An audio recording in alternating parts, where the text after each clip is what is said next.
Hello, dears, and welcome to Al-Hussaini Virtual Lab Pathology Talks, Tips, and Practical Tips. What I'm going to be sharing with you today is a nice example of ovarian cellular fibroma, albeit with extra-ovarian deposit. So this is a case of a 39-year-old female patient who presented with large left ovarian mass. At that time of the imaging, it was called a pelvic mass. They were not sure that the ovary really is the organ that was involved. And as you can see here from the low power magnification, we have this cellular proliferation of bland looking spindle cells with intersecting fascicles growing in all directions. In a way, this is similar to soft tissue fibrosarcoma or myofibroblastic tumor proliferation. This is a slightly higher power magnification, and as you can see, it's quite cellular. The cells really, the nuclei touching each other.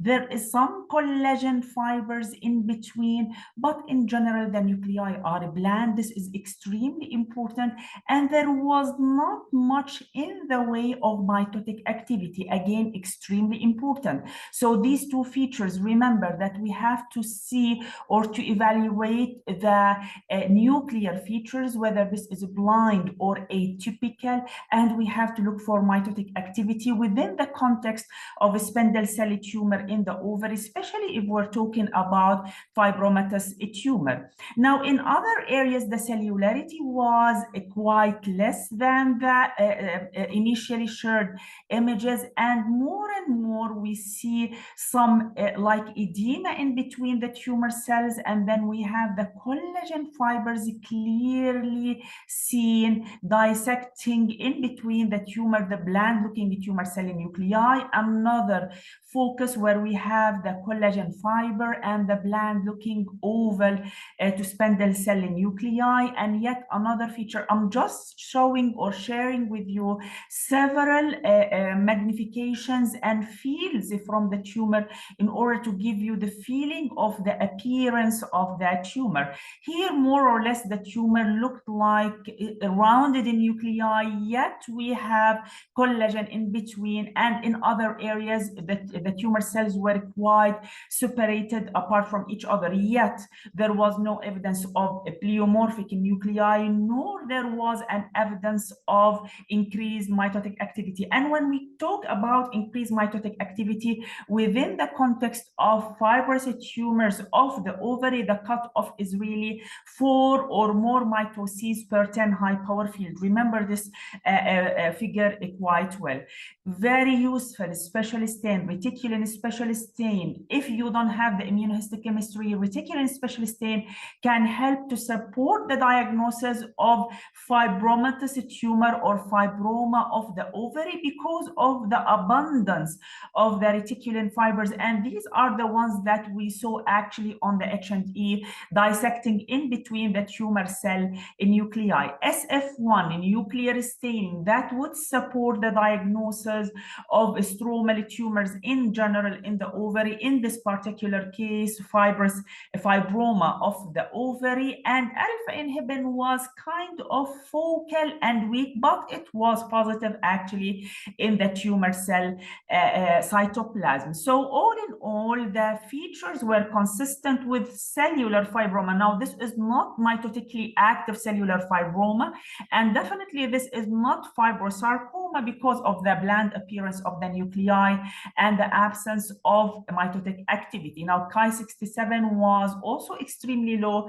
I did it in order to support the notion that there is no evidence of increased proliferation within the tumor. Because of the increased cellularity, I was really worried that I was missing mitotic activity counting. However, as you can see with the Ki-67, mitosis or proliferation in general was quite low. Now, what was really interesting about the case is that biopsy from the bladder peritoneum showed the exact same appearance of the tumor like metastatic or deposits that are present in the peritoneum as well as in the pelvic peritoneum here. And again, the same appearance of the bland-looking tumor cell nuclei, as was the case with the original tumor. So this is actually the final diagnosis. Now, before going into the final diagnosis, I did SF1 as well, and it was positive in the deposits, exact same morphology, exact same immunoprofile. So the final diagnosis in this case was cellular ovarian cellular fibroma with extra-ovarian deposits. When the case was discussed in the multidisciplinary team clinic, the gynecologist mentioned that there was evidence of adhesion of the ovarian tumor to the pelvic peritoneum as well as to the bladder peritoneum, and this is actually the source of the extra-ovarian deposits. Remember, this is not considered to be metastasis. This is considered to be just deposits secondary to adhesions.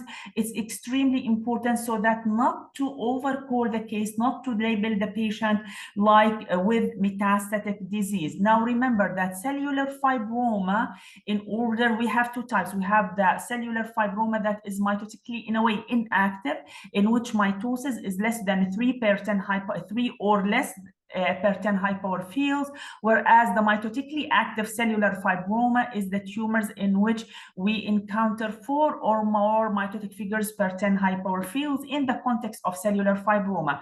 We call it fibrosarcoma when we see, in addition to increased mitosis of 4 or more mitotic figures per 10 high power field, we see cellular atypia. In the absence of cellular atypia, you cannot really call it fibrosarcoma. And remember that fibromas of the ovary can have evidence of extra-ovarian deposits. These are usually secondary to adhesions and they do not represent true metastasis. Now, unfortunately, these deposits are the source for recurrence of the tumor, so long follow-up of the patient is warranted. I have in the caption the citation for a very nice, it's the largest cohort on ovarian fibromas, whether this is the cellular fibroma, the mitotically active cellular fibroma, or the ovarian fibrosarcoma. And in this series, actually, they describe beautifully